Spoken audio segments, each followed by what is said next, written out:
घर में चूहा होता है तो वायरिंग काट दिया, थैले काट दिया, खाना इधर का उधर कर दिया, ये तमाम चीजें होती। और इसीलिए हदीस रसूल में ये भी है ना, फरमाया गया कि रात को चिराग गुल करके सो। क्यों? फरमाया गया चूहा, शैतान जो है चूहे की शक्ल में आएगा, चिराग को खींच करके कपड़ों के पास ले जाएगा, गिराएगा, आग लगेगी जिससे तुम्हारा पूरा घर भी जल सकता है, आग लगाने का काम भी करेगा। तो चूहा बड़ा इस तरह का दुश्मन है कि समझ में नहीं आता, लेकिन होता घर में है। क्या करते हैं आप चूहों के लिए? या तो फिर आज की चूहा मार दवाइयां हैं वो यूज करते हैं, लेकिन हमारे यहां हमारे बुजुर्गों ने तो कहा है कि एक बिल्ली पाल लो। जरूरी नहीं कि वो हर चूहे को पकड़ेगी। घर में अगर वो घूमती रहे, खाली आवाज भी आती रहे तो चूहा आएगा नहीं। होता है ना, बिल्ली की अगर आवाज भी आती रहे तो चूहे घर में आते नहीं। इसी मिसाल को मैंने महसूस किया, बुजुर्गों ने सही मिसाल दी है। अब मोमिनीन को चाहिए कि अगर तुम्हारी जमात में कोई मुनाफिक ना आए तो कोई आशिक रसूल, आलिम अहले सुन्नत अपने मोहल्ले में होना चाहिए, अपनी जमातों में होना चाहिए। अगरचे वो हर मुनाफिक को ना पकड़े, लेकिन उसकी आवाज से ही बहुत सारे मुनाफिकीन रास्ता बदल लेंगे।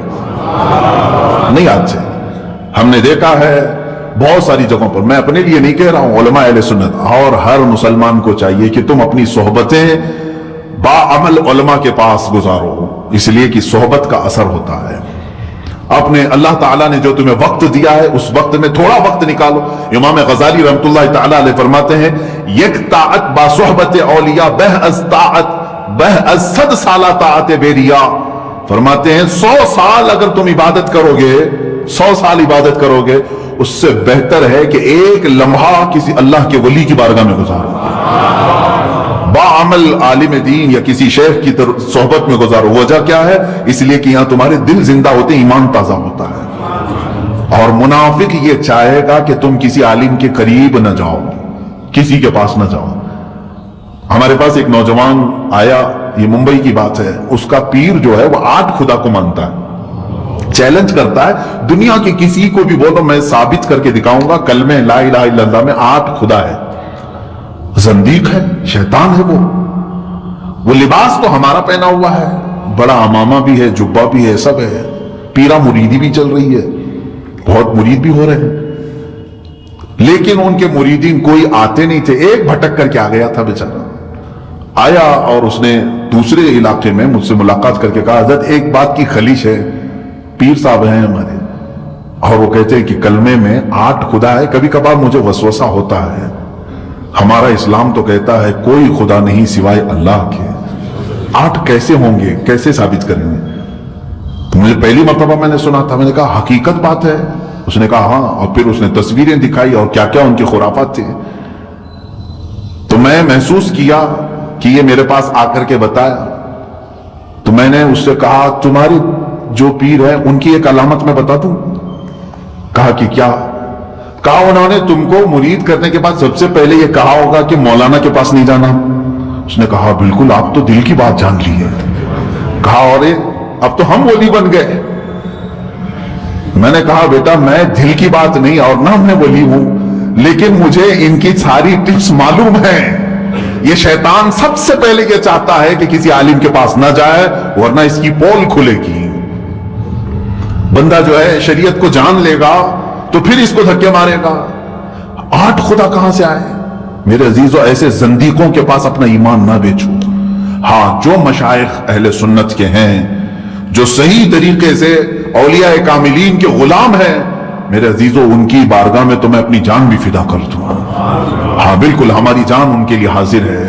हम उनकी बारगाह में अपना हर लम्हा हाजिर करते हैं जो मशाइख हमें औलिया कामिलीन की सच्ची मोहब्बत तक पहुंचाते हैं। वरना जो दुकानदार है उनसे अपने आप को बचाओ। और ऐसे कोई भी पीर का लिबादा ओढ़ करके आए तो भी फरमाया गया कि तुम पहचानो कहीं ऐसा तो नहीं कि चूहा घर में दाखिल हो रहा है, वायर काटेगा, चावल का थैला खा जाएगा।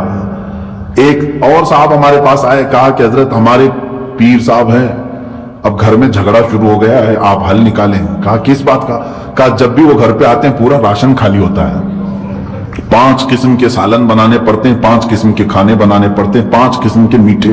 अब मेरी बीवी भी गुस्से में आने लगी है कि ऐसी दावत اور اس پیر صاحب کا माशाअल्लाह पेट भी काफी बड़ा था, और जितने लोग जमा हों सब, तो मैंने कहा कि ये जो है पीर नहीं है, ये बला है. जिस घर पर उतरे उस घर का पूरा राशन खत्म हो जाए.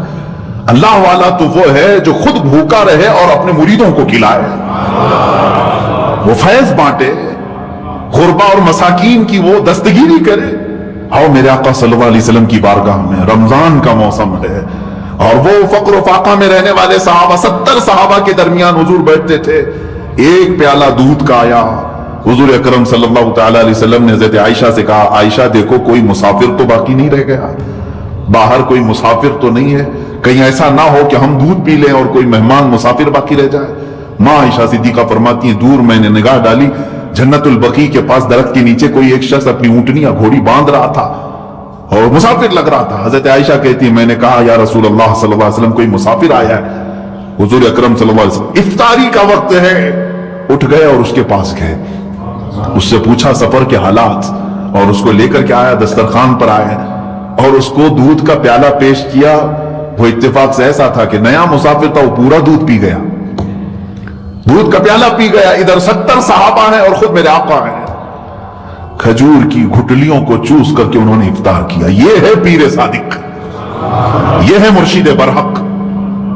और जो उनकी सुन्नतों पर अमल ना करे, अपने पेट के लिए इस तरह के बिजनेस करे, तो समझ जाओ कि फिर चूहा घर में आया है.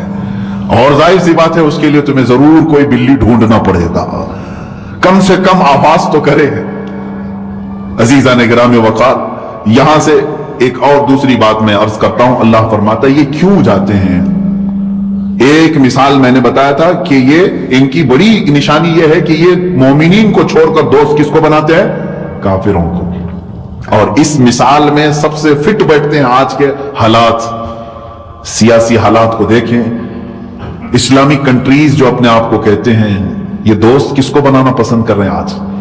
सऊदी अरब इजराइल की तरफ हाथ बढ़ा रहा है, यूएई इमारात इजराइल को अपने गोद में बिठाना चाहता है, और अपने यहां पूजा पाठ के लिए बुला करके कुफ्फार और मुशरिकीन का इस्तिकबाल कर रहे हैं. एक तरफ फिलिस्तीन के निहत्ते बच्चे सालों से मारे जा रहे हैं, उनके पास एक रोटी पहुंचाने की इनके अंदर तौफीक नहीं. मुल्क शाम में ये खुद हमले कर रहे हैं सऊदी वाले. यमन में तकरीबन 2011-12 से चल करके आज तक 8 साल से बमबारी कर रहा है सऊदी अरब, जिसको मरकज इस्लाम कहते हैं ना लोग. मेरे अजीजों, इलाका तो हो सकता है लेकिन तख्त पर बैठा हुआ हक पर हो, यह जरूरी बात नहीं है. अब तक वही सऊदी अरब 400 से ज्यादा उलमा को जेल में पहुंचाया हुआ है. उसमें सलफी उलमा भी हैं, सूफी उलमा भी हैं, सुन्नी भी हैं, वहाबी भी हैं. 400 से ज्यादा. क्यों? इसलिए कि इनकी गलत पॉलिसियों पे वो बात कर रहे थे, जुमा के खुतबे में बोल रहे थे. और अगर अमेरिका का सदर आए तो उसे सोने का हार पहनाए, 10 किलो सोने से बनी हुई तलवार गिफ्ट में दे, एक ऐसा जहाज जिसमें 70 कमरे हैं, शिप, वो गिफ्ट में दिया अमेरिका को. और मुझे एक सऊदी बाशिंदे ने ही कहा था कि तकरीबन 20 साल के हाजियों की कमाई इसने एक ही सफर में दे दिया उसको, अमेरिका के सदर को. इतने बड़े गिफ्ट क्यों दिए गए? कुफ्फार इनसे राजी हो जाएं. कुरान में अल्लाह ने यही फरमाया, यब्तगूना इंदहुमुल इज्जत, तुम उनके पास इज्जत ढूंढना चाहते हो, फइन्नल इज्जत लिल्लाहि जमीआ, इज्जत तो सिर्फ अल्लाह ही के पास है, सारी इज्जत अल्लाह के पास है. ये जिस तख्त पर बैठे, मुझे बड़ा अफसोस है, एक जमाना था अमीरुल मोमिनीन उमर फारूक रज़ियल्लाहु तआला अन्हु का, कि पहाड़ उनकी हैबत से राई, नमाले शहादत मतलूब व मकसूद मोमिन, न माले गनीमत न किश्वर कुशाई. ये इकबाल ने कहा है, सिमट कर दरिया उनकी हैबत में, पहाड़ उनकी हैबत में राई. अजीजा ने गिरामी, आज इनकी हालत यह है कि खुद ट्रंप ये कहता है कि अगर हम हटा लें सऊदी अरब से एक दिन के लिए अपनी सपोर्टिंग, तो ये हमें खत्म ही हो जाएगा. ये इनको ताना भी मार रहे हैं, फिर भी शर्म नहीं है इनको. अजीजा ने गिरामी, मोमिनीन के साथ दोस्ती को छोड़ करके ये दोस्ती का हाथ किसके साथ बढ़ा रहे हैं? कुफ्फार और मुशरिकीन के साथ. ये मुनाफिकीन की सिफात है जो कुरान बयान कर रहा है. पहचानो मुनाफिकीन को. ये लिबास जितना भी सफेद पहन ले, इकाल पहन ले, कोई भी बड़े बड़े जुब्बे डाल ले, لیکن اس کی عادتیں اور صفات تو بتا رہی ہیں کہ اس کے اندر دوستی کرنے کی چاہت کس کے ساتھ ہے؟ مشرکین کے ساتھ، یہود و نصارہ کے ساتھ۔ ارے یہ ترکی کا دشمن ہے، ایران کا دشمن ہے، عراق کا دشمن ہے، شام کا دشمن ہے، یمن کا دشمن ہے، قطر کا دشمن ہے۔ یہ سب ان ملکوں کے نام میں بتا رہا ہوں جہاں مسلمان رہ رہے ہیں پورے کے پورے۔ قطر پر تو انہوں نے ایسی پابندی لگا دی ہے کہ کوئی ایک کولگیٹ بھی ادھر کا ادھر نہیں ہو سکتا، پیسٹ بھی نہیں آ سکتا، پلین کوئی ادھر کا ادھر نہیں جا سکتا، جبکہ پڑوسی ملک ہیں۔ اور حتیٰ کہ میں آپ کو بتاؤں قطر کے اور سعودی عرب کے لوگوں کی آپس میں رشتہ داریاں بھی ہیں، یہاں کی لڑکیاں وہاں بھی آ کر گئی، وہاں کی لڑکیاں ادھر آئی ہیں، لیکن انہوں نے سب کو ختم کر دیا، توڑ دیا، ایسا بند باندھا۔ کیوں؟ وجہ کیا ہے؟ قطر سے بائیکاٹ کیوں کیا تھا سعودی نے؟ جانتے ہیں آپ؟ صرف اس بنیاد پر کہ وہ اسلام کی زیادہ بات کر رہا تھا۔ ان کے اخوان المسلمین، مسلم بردرہوڈ ایک تنظیم ہے، سعودی کا الزام ہے کہ یہ کٹروادی اور کٹروادی تنظیم کا سپورٹر ہے، اس لیے ہم اس کو بین کرتے ہیں۔ کٹروادی تنظیم کا سپورٹر ہے، دہشت گردی کو پھیلا رہا۔ کون سی دہشت گردی؟ جو امریکہ کی زبان میں دہشت گرد ہے وہی سعودی عرب کی زبان میں دہشت گرد ہے۔ انہوں نے اپنے رپورٹر کو، اپنے صحافیوں کا قتل کیا، لیکن آپ جانتے نہیں ہوں گے امریکی فوجی تقریباً 20,000 سے زیادہ سعودی میں بیٹھے ہیں، ان کو خنزیر کا گوشت بھی یہی مہیا کر کے دیتے ہیں۔ ہاں صاف سی بات ہے، یہ کفار و مشرکین کے ساتھ ان کی دوستی، اٹھنا بیٹھنا ان کے ساتھ، شراب کباب ان کے ساتھ، اور مومنین سے تمہاری دشمنی، یہی تو منافقین کی صفات ہے۔ میں پوچھتا ہوں ان لوگوں سے جو آج تک چلاتے تھے ارے سعودی کو فالو کرو، سعودی کو فالو کرو، اب بھی تمہاری آنکھیں نہیں کھلی کہ ان کی غلط پالیسیوں پر؟ انہوں نے سینما تھیٹر کھول دیے پورے سعودی عرب میں صرف کفار و مشرکین کو راضی رکھنے کے لیے، پردے کو ہٹانے کا حکم دے دیا، آزادی دے دو، بیچ بنانے کا آرڈر دے دیا کہ ننگے وہاں پر بھی ناچیں۔ ایک سٹی بنانے جا رہی ہے 5 سٹار سٹی، جس پہ سارے کنٹریز اپنا انویسٹ کر رہے ہیں، جس میں اسرائیل سب سے بڑا انویسٹر ہے۔ سعودی عرب نے جس حجاز پاک کو، جس عرب شریف کو اللہ کے نبی صلی اللہ تعالیٰ علیہ وسلم نے ہر بے حیائی سے پاک کیا تھا، افسوس ہے کہ اس زمانے میں وہ ساری بے حیائیاں یہ لانے کی کوشش کر رہے ہیں۔ پہچانو یہ سعودی نہیں ہے، یہ یہودی ہیں، لباس اوڑا ہوا ہے انہوں نے اسلام کا۔